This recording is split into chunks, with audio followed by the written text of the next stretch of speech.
Bom, pessoal, vamos lá resolver nessa questãozinha aqui de circuito CA, tá? Ela só tem um detalhezinho aqui que é um pouquinho diferente. O que é que ele pede, né? Ele pede a tensão V de T em cima desse indutor e a corrente que passa também em cima dele, né? Ou a corrente desse circuito. Bom, então o que é que você tem aqui? Você tem uma fonte de tensão, tá? Senoidal, correto?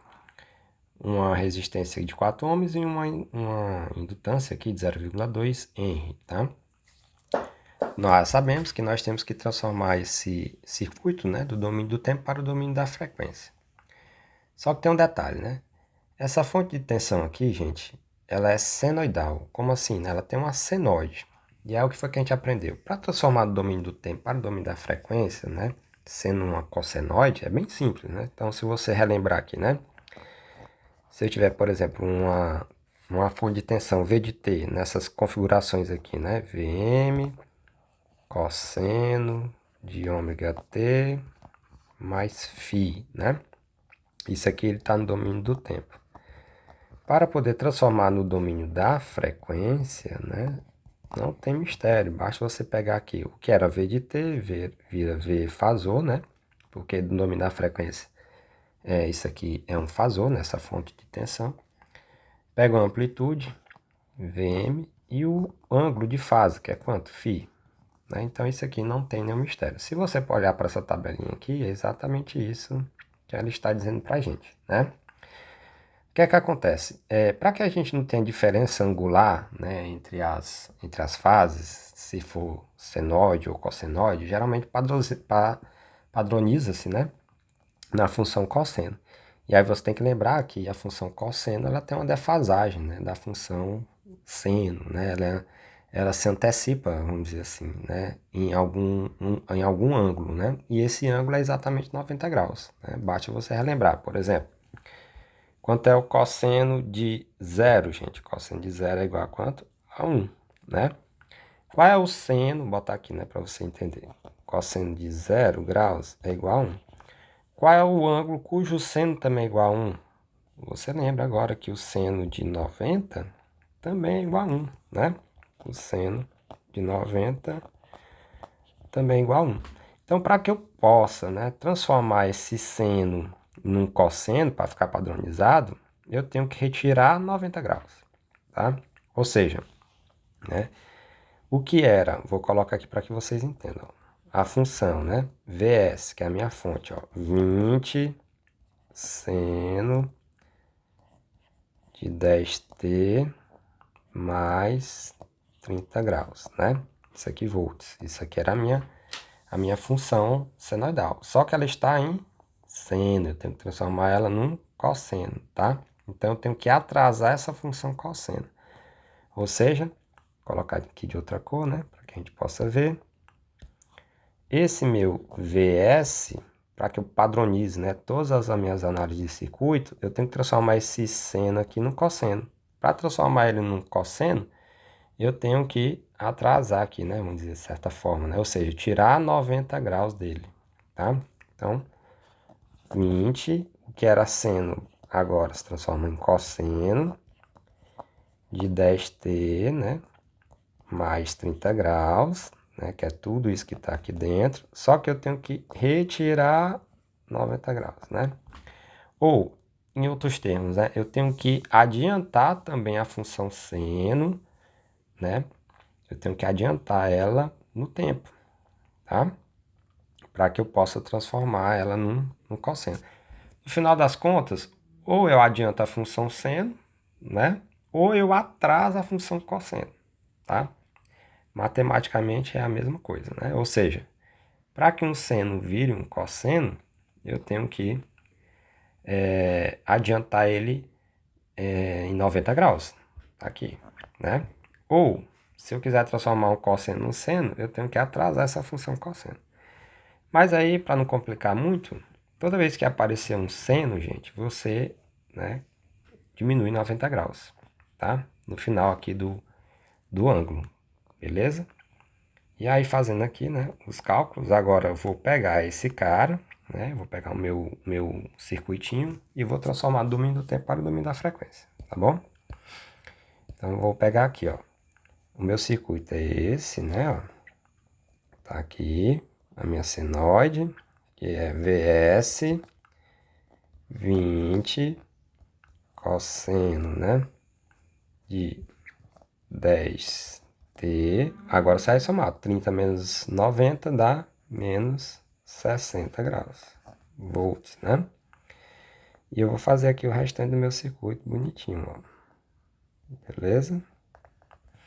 É basicamente isso que você tem que fazer de diferente, tá?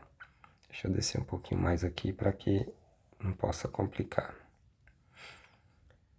Pronto. Então vamos lá. Fechar aqui o meu circuito, né? Fazer aqui de novo para que fique ajeitadinho. Então eu tenho aqui em cima, ó, 4 ohms. E eu tenho minha indutância de 0,2 R, né? Aqui é mais, aqui é menos, V, que ele quer, o que ele quer, né? E aqui é a minha fonte de tensão, VS. Show? Pronto. Agora sim, ó, tá em cosseno, né? Porque a gente tá pegando cosseno e tá, de certa forma, assim, atrasando ele no tempo, né? Ou, vendo de outra maneira, também a gente pega a função seno e está adiantando ela no tempo, tá? Bom, se vocês quiserem, eu posso, né, explicar em outro momento, para a questão também não ficar muito grande aqui, como é que eu faço essa transformação de seno em cosseno, beleza? E o resto aqui é de praxe, né? Transformo o domínio do tempo agora para o domínio da frequência, né? O que era a minha fonte aqui, né? VS vai ficar V fazor S, né? O que era uma resistência vira uma impedância, né? O que era uma indutância também, né? O que é um indutor que vira uma impedância. O que era VS? Ó, agora sim, tá em cosseno, né? O meu V fazor de S, basta eu pegar a amplitude e a fase. Ou seja, a amplitude é 20, quanto é a fase? Menos 60, né? Esse aqui é o meu VS. O que era 4 ohms continua sendo 4 ohms, lembra? Na resistência no domínio da frequência do tempo é a mesma, né? E o indutor, gente, aí você tem que lembrar, né? Para o indutor, o meu ZL, que é a minha impedância indutiva, é J ômega L, né? Lembrando que a minha frequência do meu circuito é o número que acompanha o tempo. No caso aqui é 10 radianos por segundo, né? Então fica, ó, J vezes 10 vezes quanto é a minha indutância? 0,2. Então 0,2 vezes 10 dá 2. Então fica J2 ohms, tá? Aqui fica V fazor e a corrente que circula no circuito é o I fazor, tá? Bom, agora aqui não tem mais nada o que fazer, né? Pela lei de Ohm, né? O meu V fazor, né? Ou o meu I fazor inicialmente aqui, né?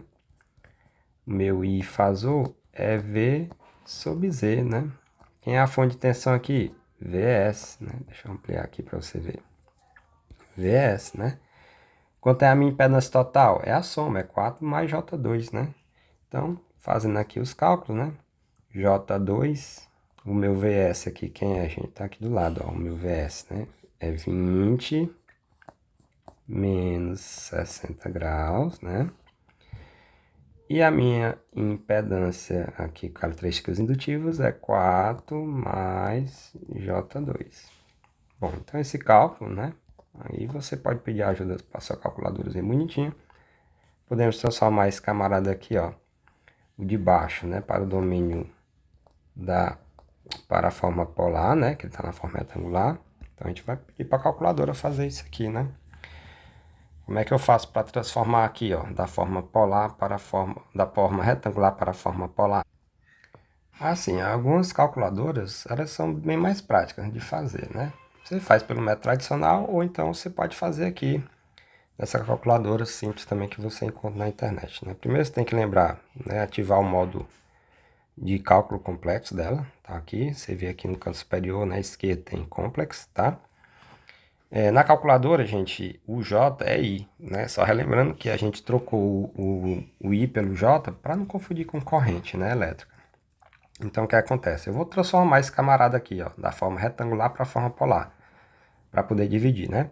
Como é que eu faço? Eu coloco do jeito que ele está, ó, 4 mais J2. No caso, ficaria quanto? 4 mais 2i, né? Então, eu vou colocar aqui, ó, 4 mais 2. Cadê o i, gente? O i está aqui, ó. Não sei se vocês estão conseguindo ver direitinho, né? Em cima dessa tecla Eng, né?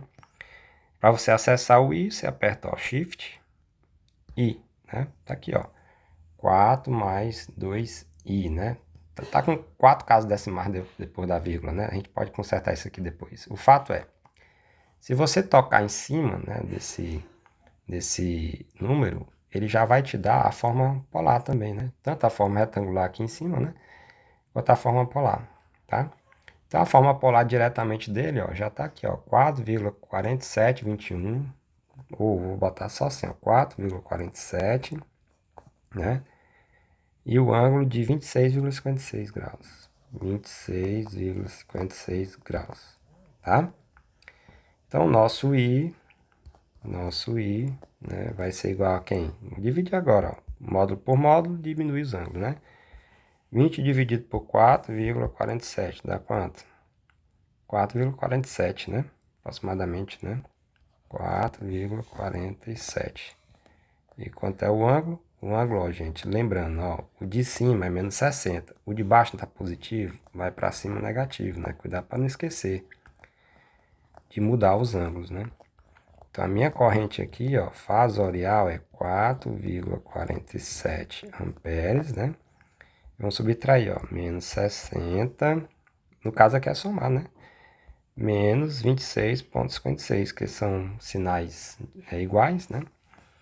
Dá menos 86,56 graus. Menos 86,56 graus. Cuidado também, né? Para você verificar que o ângulo é em graus, né? E não em radianos. Tá aqui, ó. Como é que eu verifico isso, né? Nas configurações da calculadora, ó. Você vem aqui, ó. Tá aqui em graus, ok? A gente pode até mudar a quantidade de números, né? Você pode fazer aqui as adaptações que você quiser. Números depois da vírgula, beleza? Pode caçar aqui e mexer, né, no formato aqui do número, tá bom? Se você clicar aqui, ó, separador de vírgula, né, pode colocar a vírgula, pode colocar o ponto, tá? Quantos você quer, enfim, você pode colocar o formato aqui que eu quero. Eu posso colocar modo fixo ou modo normal, eu posso diminuir a quantidade de números. Eu vou colocar aqui, por exemplo, para mostrar só 2 números depois da vírgula. Pronto, né? Mexer aqui, ó, a precisão dele, né? Ó, só quando ele for colocar, ele vai colocar só 2 números depois da vírgula, tá? Vou fazer de novo aqui a transformação, ó. 4 mais 2i, né? Ó, 2 números só depois da vírgula, né? Enfim, gente, isso aqui é a sua familiaridade com a sua calculadora, tá? Não é nada obrigatório aí para você mexer, não, tá? Bom, a corrente nós encontramos, mas ele pede também a tensão. E a tensão em cima de quem? A tensão em cima dessa impedância aqui, né? J2, beleza? Então, pela lei de Ohm, né? Vamos tratar aqui. Quem é V em cima do meu indutor, né? É a impedância vezes a corrente, né? A impedância indutiva aqui, né? Então, o meu V em cima do indutor é quem? Quanto é a minha impedância? É J2. Quanto é a minha corrente? Está aqui, 4,47 com um ângulo de menos 86,56 graus. Aqui tem que multiplicar. De novo, tem que transformar para a forma polar, o J2, né? Que está na forma retangular. Então, vamos transformar aqui para a forma polar. J2 é a mesma coisa de 2i. Tá aqui, ó. Tá? Para a forma polar, fica a mesma coisa de 2,90 graus, né? Então, 2,90 graus vezes 4,47 com um ângulo de menos 86,56 graus. Então, meu V fasor aqui é quanto, ó? 2 vezes 4,47, 8,94. 8,94. E o ângulo, só subtrair agora, né?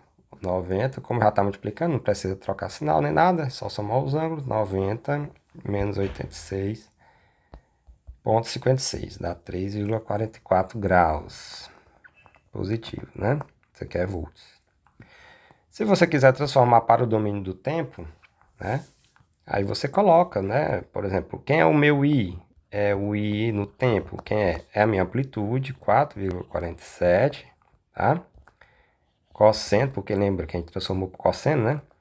Cosseno, quanto era a frequência? 10, né? 10 vezes o tempo, menos o ângulo de 86,56 graus, amperes, né? E a minha tensão aqui no indutor, V de T, né? Eu vou chamar aqui VL para dizer que é o V do indutor. É a minha amplitude, 8,94 vezes o cosseno de 10t mais 3,44 graus volts, tá? Isso aqui, claro, se você quiser transformar do domínio da frequência para o domínio do tempo, beleza?